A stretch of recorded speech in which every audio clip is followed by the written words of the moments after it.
Hello hello hello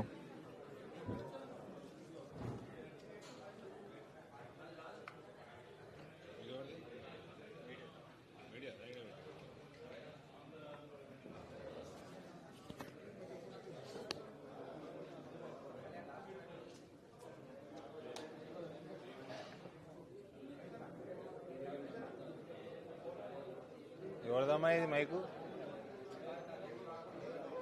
ఎవరిదో మీడియాదే ఇది? లేదా శ్రావణి వాళ్ళదేమో మీదా ఇది? సరే ఇక్కడ పెడదాం. ఓకే, ఇది ఎవరిది? ఇది ఉండండిలే, ఇక్కడ పెడదాం. ఓకే.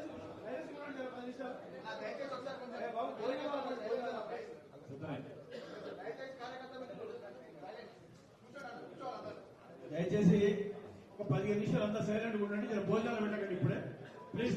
ప్రెస్ మీట్ అయినాక ప్రెస్ మీట్ అయిన తర్వాత భోజనాలు దయచేసి అందరూ కూర్చోబెట్టు. నవీన్ సైలెంట్ పెట్టు.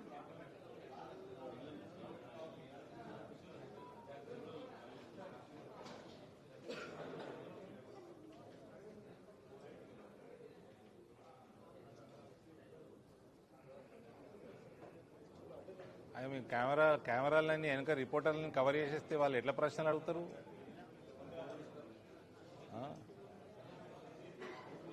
ఫోటో తీసుకుంటారా? మరి లేదు, వీడియోలు కూడా తీస్తుండ్రు. మరి వాళ్ళకి వెనకాల కనబడరు కదా. చేద్దామా, ఇట్లనే చేద్దామా? మీరే నిర్ణయం చేయాలి.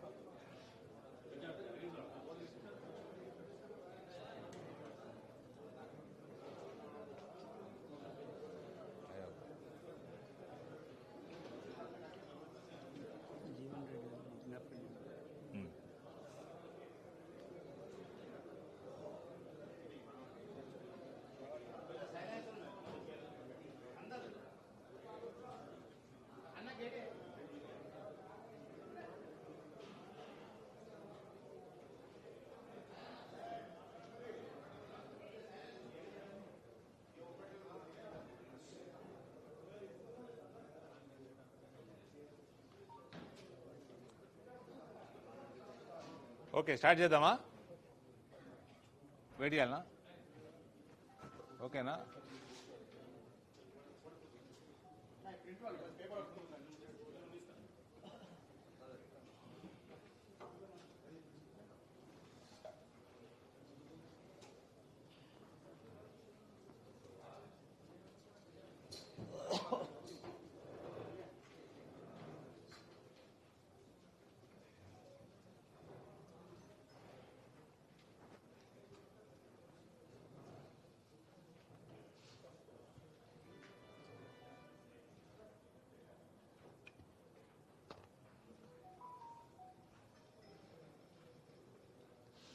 ఓకే, మీడియా మిత్రులందరికీ నమస్కారం. ఇది ఇవాళ భారతీయ జనతా పార్టీ ఇంటర్నల్ సమావేశం కాబట్టి మీ అందరినీ కూడా సమావేశం అయినాక ఆహ్వానించడం జరిగింది. మున్సిపల్ ఎలక్షన్స్, దానికి సంబంధించిన ఇన్ఛార్జులుగా రాష్ట్ర పార్టీ పంపిన పెద్దలు రామకృష్ణారెడ్డి గారు, వెంకటేష్ నేత గారు, అట్లా వివిధ మున్సిపాలిటీలలో ఇన్ఛార్జులుగా వచ్చిన వాళ్ళందరితోటి ప్లస్ ప్రతి మున్సిపాలిటీకి జిల్లా నుంచి నాయకత్వాన్ని 5-5గురిని ఇన్ఛార్జులుగా పార్టీ నియమించింది. అందరం కూడా మాట్లాడుకొని రానున్న మున్సిపల్ ఎన్నికల్లో ఏ రకంగా పార్టీని బలపరచాలన్నది దాని మీద దృష్టి సారించి మేము డిస్కషన్ చేసుకున్నాము. టీఆర్ఎస్ పార్టీ పరిస్థితి దృష్ట్యా భారతీయ జనతా పార్టీకి ఒక మంచి అవకాశం, అది నా నియోజకవర్గమే కాదు రాష్ట్ర వ్యాప్తంగా కూడా మంచి అవకాశం. వాళ్ళకి అభ్యర్థులు దొరుకుతలేరు, 4 రోజులైతే నాయకులు కూడా దొరకరు, అందరు జైళ్ళలో ఉంటారు. అది రేవంత్ రెడ్డి నియత్ చక్కగా ఉంటే. కాబట్టి ఇటువంటి అవకాశాన్ని మన నియోజకవర్గంలోనైతే మనం ఎట్టి పరిస్థితుల్లో చేజారేసుకోవద్దు. దానికి తగ్గట్టు స్ట్రాటజీ వ్యవహారము అన్నీ ఏ రకంగా ఉండాలన్నది మేము మాట్లాడడం జరిగింది.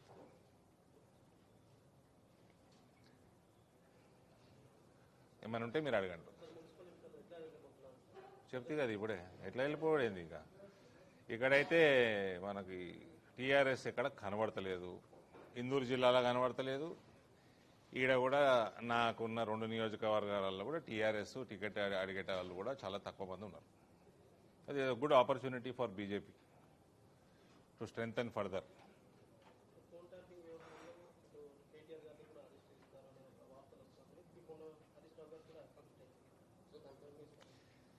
చూడండి, ఫోన్ ట్యాపింగ్ చేసిండ్రా అంటే చేసిండ్రు. దానికి అనేక రుజువులు ఉన్నాయి. వాళ్ళని అరెస్ట్ చేస్తారా లేదా అన్నది రేవంత్ నియతి మీద ఉంటుంది. రేవంత్ ప్యాకేజీలకి అమ్ముడు పోతాడా లేకపోతే నిజాయితీగా పనిచేస్తాడా దాని మీద ఉంటుంది.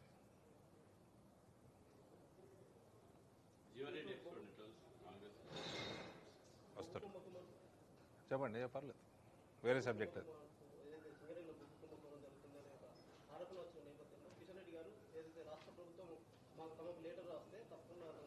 అంతే కదండి. ఇప్పుడు డైరెక్ట్గా మేము ఇంటర్ఫియర్ కాలేము, సెంటర్ ఇంటర్ఫియర్ కాలేదు డైరెక్ట్గా. రాష్ట్ర ప్రభుత్వం నియతి మంచిగా ఉంటే రాస్తుంది, నియతి మంచి లేకపోతే 2 ఏళ్ల తర్వాత రాస్తుంది. ఏది ఇది కాళేశ్వరం అప్పచెప్పినట్టు. సో అది ఇంకోటి, ఆ కేటీఆర్ ఏదో ఇంతకుముందు మాట్లాడినట్టున్నాడు పోయే ముందర. అసహనమా? ఓ దేనికి? వ్యక్తిత్వ అంటే క్యారెక్టర్ అసాసినేషనా? అరే చెర్సీకు క్యా క్యారెక్టర్ భయ్. చెర్సీ అంటే తెలుసా? చెర్సీ కా క్యా క్యారెక్టర్? డ్రగ్స్ తీసుకున్నటువంటి ఏం క్యారెక్టర్యా? డ్రగ్ తీసుకునే కాదు, దీని మీద ఇంకో కేసు పెట్టాలి, డ్రగ్ పెడ్లర్ కేసు పెట్టాలి, డ్రగ్స్ ని ప్రమోట్ చేసిన కేసు కూడా పెట్టాలి. He's Pablo Escobar of Telangana. దాంట్లో కూడా డబ్బు సంపాదించారు వీళ్ళు కల్వకుంట్లో. వాళ్ళదేం క్యారెక్టర్ అండి సార్? చెప్పండి. ఇప్పుడు ఇక్కడ జగిత్యాలు నియోజకవర్గంలో జరుగుతున్న పరిణామం అవుతుందో అది మంచి మంచి వాళ్ళకి అర్థమవుతలేదు. మేము అంటే స్ట్రేట్ ఫార్వర్డ్ పాలిటిక్స్ చేస్తాం మేము. మన స్పీకర్ అన్నాడు ఇక్కడ ఎమ్మెల్యే ఏ పార్టీ మారలే, బీఆర్ఎస్నే ఉన్నది, అట్లే అనుకుంటాం కదా. స్పీకర్ చెప్తే కార్లు ఎక్కి పొద్దున వస్తాయి, ఇక్కడికి రాగానే ఫ్లెక్సీలన్నీ వేరే తిరుగున్నాయి పట్టణంలో. మాలాంటి వాళ్ళు కూడా అర్థమవుతలేదు ఎమ్మెల్యే ఏ పార్టీలో ఉన్నాడో, ఎన్ని రోజులు ఉంటాడు. ఇప్పుడు పార్టీ మారినైనా మారలేదని చెప్తే ఎంత ఏందన్నట్టు, మళ్ళీ మారతారన్నట్టే కదా.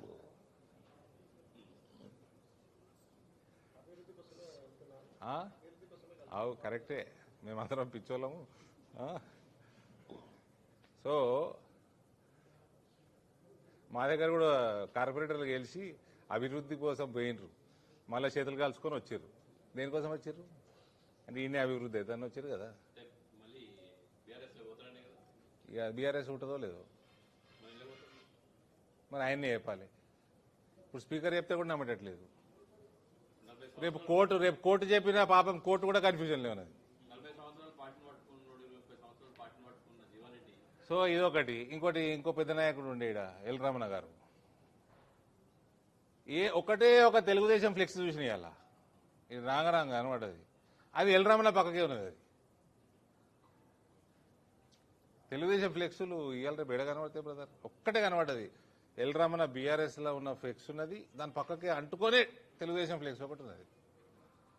మన ఆయన ఈ ఫ్లెక్స్లకి వెళ్ళి ఆ ఫోటో ఆ ఫ్లెక్స్లకి ఎప్పుడు జారుతుందో కూడా తెలియదు. మళ్ళా అంటే ఆయన ఏ పార్టీలో ఉన్నదో తెలియదు, మీ ఎమ్మెల్యే ఏ పార్టీలో ఉన్నదో తెలియదు. ఈ అన్నిట్లా నాకు మనస్ఫూర్తిగా నేను మాట అంట, నా తండ్రితో సమానుడు జీవన్ రెడ్డి గారికి ఏ రకంగా అయితే కాంగ్రెస్ పార్టీ ట్రీట్ చేస్తున్నదో ఇది మంచి పద్ధతి కాదు. పార్టీలా పక్కన పెట్టేరా అటువంటి వ్యక్తిని ఈ వయసులో హింసించడం దానంత పాపం ఇంకోటి లేదు.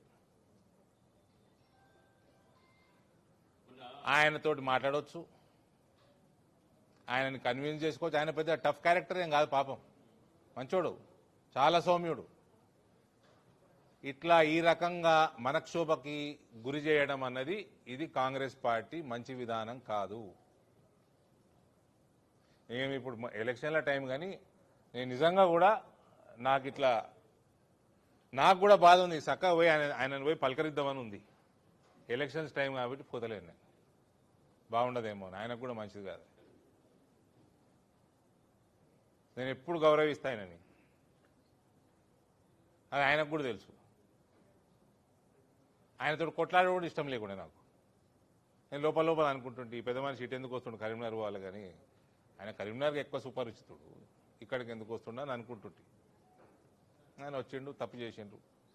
సరే, వాట్ ఎవర్ ఇట్ ఈస్, ఆయన చేసిన జగిత్యాల ప్రాంతానికి చేసిన సేవ, రాజకీయంగా ఏ స్థాయికి ఎదిగిండో ఆయనని ఈ రకంగా ట్రీట్ చేయడం అన్నది ఇది మంచి పద్ధతి కానే కాదండి. మీకు ఎమ్మెల్యే మనుషులకు ఏమైనా టికెట్లు ఇవ్వాలి, ఎమ్మెల్యేని తీసుకున్నారు, ఆయన వచ్చిండు, అభివృద్ధి కోసం వచ్చిండు. సరే, ఎంత అభివృద్ధి చేస్తారో చూద్దాం. ఆయన చేసే అభివృద్ధి మా దయ్యతో అయ్యేటి అవుతున్నాయి అంతే. నేను ఆయనతో ఫోటోలు దిగితే పెద్ద అది అడ్మినిస్ట్రేటివ్ ఫోటోలు, అవి ఆర్గనైజేషన్ ఫోటోలు కావు, అవి nothing to do with organisation. Revanth Reddy Narendra మోడీతో ఫోటోలు వచ్చినట్టు, అమిత్ షా తోటి వచ్చినట్టు ఇవి అంతే. No other, you need not read between the lines. So ఆయన అభివృద్ధి కోసం వచ్చిండు కదా, ఆ అభివృద్ధి మా వల్ల వస్తున్నది. కాంగ్రెస్ పార్టీతో లొట్టపీసు కూడా వస్తలేదు, రూపాయి లేదాడ.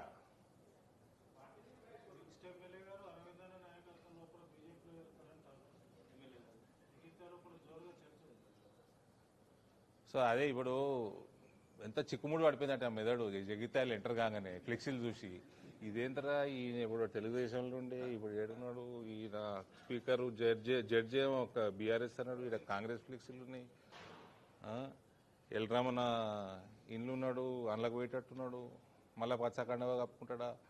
ఇది ఏందండి జగిత్యాలు ఇట్లా సత్యనా అంటే నా సుంటోడు కూడా అర్థమైతే లేదంటే చూడండి, చిక్కుముడు పడిపోయింది మెదడు. మీ క్వశ్చన్లకి నేను ఆన్సర్ ఇవ్వలేను. మళ్ళీ ఆయననేమో పార్టీ మారిండు, మరి మారలేదంటున్నాడు. మరి మారలేదంటే కాంగ్రెస్ నచ్చుతలేదా, మళ్ళా మారతాడా? మరి మారితే ఏ పార్టీలకు పోతాడు ఆయన చెప్పాలి.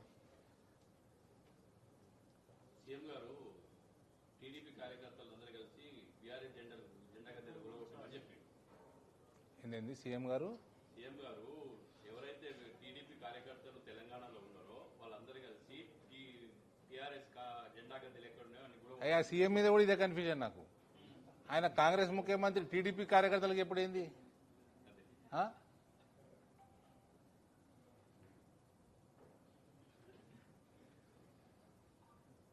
ఈ పరిణామాలన్నీ ఏంటి?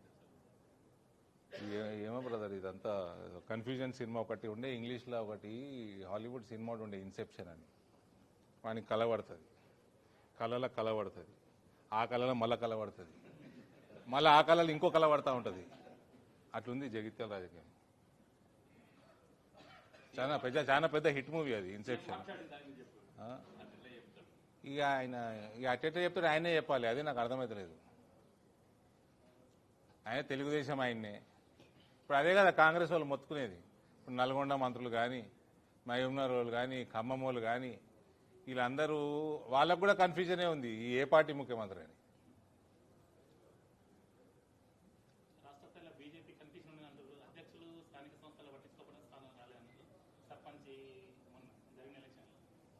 సర్పంచ్ ఎలక్షన్లో పార్టీలకు సంబంధం ఏందండి? ఎవడైనా సంకల్ గుర్తుకున్నాడు అనుకోర్రి. ఇప్పుడు ఈ రేవంత్ మేము 8,000 గెలిచినాము, 6,000 గెలిచినాము, మా రిబెల్ కూడా గెలిచినా అనమాట. మొన్నటిదాకా డిపాజిట్లే దిక్కు లేకుండా నాయన నీకు ఎక్కడిది క్యాడర్? నీ క్యాడర్ ఎక్కడిది? సో నేను అందుకనే ఎక్కడ కూడా నేను ఓపెన్, లాస్ట్ టైం కూడా ఈసారి కూడా సర్పంచ్ ఎన్నికలు పార్టీలకు అతీతం. మా పార్టీ వాళ్ళే 2-3 ఒక గ్రామంలో నిలబడొచ్చు, పాలిటిక్స్లో లేని వాళ్ళు మా పార్టీ శ్రేయోభిలాషులు నిలబడొచ్చు, నా పర్సనల్ శ్రేయోభిలాషులు నిలబడొచ్చు. వాళ్ళకి సింబలే లేదు. అది ప్యూర్లీ ఆన్ ఇండివిజువల్ బేసిస్ కొట్లాడతారు. ఇక దాని తర్వాత నేను ఒకటే చెప్పిన, ఇక నాకు ఫోన్ల మీద ఫోన్లు వస్తున్నాయి, మీరు ఎందుకు ఇస్తలేరు స్టేట్మెంట్, అటు ఆ బీజేపీ ఆయన ఇచ్చిండు, ఇటు ఈ బీజేపీ ఆయన ఇచ్చిండు అంటే, సరే ఏదో ఒకటి చెప్పాలి కదా. నేను అన్న గెలిచిన వాళ్ళల్లా బీజేపీ మెంబర్షిప్ ఎవరెవరికి ఉంది తీయండి అన్న. 96 మందికి వెళ్ళింది. పోయినసారి 5 ఉండే. అంటే ఓకే, ఇంటర్నల్ సాటిస్ఫాక్షన్, బీజేపీ వాళ్ళని ప్రజలు ఆదరిస్తున్నారు అన్న సాటిస్ఫాక్షన్. అది మేము కనుక కూర్చున్నాం కదా 22 టైం వేస్ట్ చేస్తున్నాం మేడం. మేము ఎందుకు కూర్చున్నాం మేడం? సార్ ఆడికి మన కరీంనగర్కి వెళ్ళి వచ్చిండు, ఈసారి అటు పెద్దపల్లికి వెళ్ళి వచ్చిండు, మేడం అటే ఆ జిల్లాకి వెళ్ళి వచ్చిండు, సీనన్న మెదక్కి వెళ్ళి వచ్చిండు.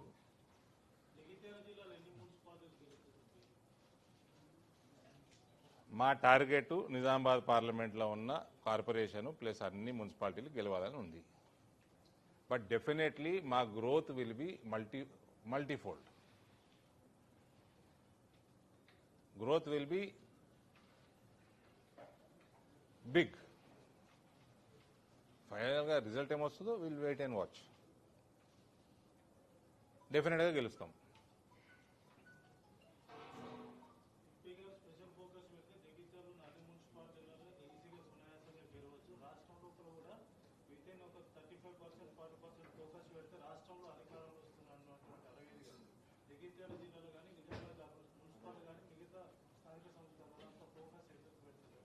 ఎందుకు పెడతలేను? రోజు అదే పని చేస్తున్నాను నేను. ఇప్పుడు మీ ఛానల్ కెమెరా ముందరనే వచ్చి ఫోకస్ పెడితే అది ఫోకస్ పెట్టినట్టు అనుకుంటే నేనేం చేయలేదు. నేను 365 days 24/7 పొలిటీషియన్ని. నేను పార్ట్ టైం పొలిటీషియన్ కాదు. నేను ఢిల్లీలో ఉన్నా, నేను హైదరాబాద్లో ఉన్నా, ఇందూరులో ఉన్నా, నేను అన్ని వార్డులలో అన్ని బలమైన అభ్యర్థులు ఏ రకంగా తెచ్చుకోవాలనేది నడుస్తూ ఉంటుంది నా దిమాగ్లో.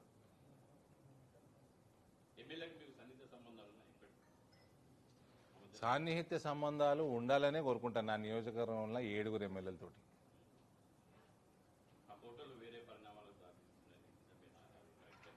అందుకనే చెప్తున్నా మీకు, ఆ ఫోటోలు అన్నీ అడ్మినిస్ట్రేటివ్ ఫోటోలు, ఆర్గనైజేషన్ ఫోటోలు కాదు.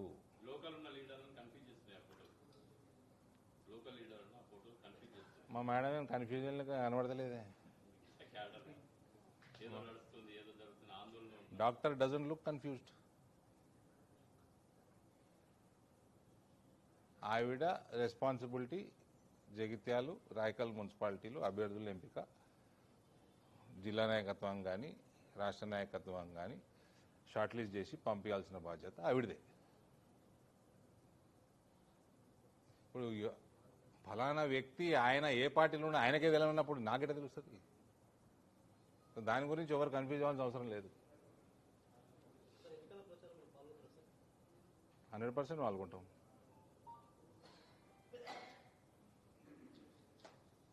కానీ జగిత్యాలకు వస్తే చిక్కుముడి పడ్డది. ఇలా ఎంటర్ అవుతుంటేనే ఫ్లెక్సీలు చూస్తుంటే చిక్కుముడి పడ్డది. మీకు ఎప్పటి నుంచో జగిత్యాల జిల్లా కేంద్రంలో ఒక చిన్న వర్గం ఉంటుంది బీజేపీ.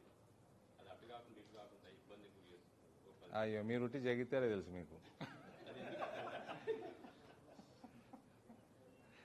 సంవత్సరంగా మళ్ళీ అన్ని పార్టీలలో అన్ని జాలాలు ఉంటాయి, ఏం కాదు. అవన్నీ ఉంటేనే కదా మాకు పని, లేకపోతే పని ఏముంటుంది మాకు? మాకు కూడా పని కావాలి కదా.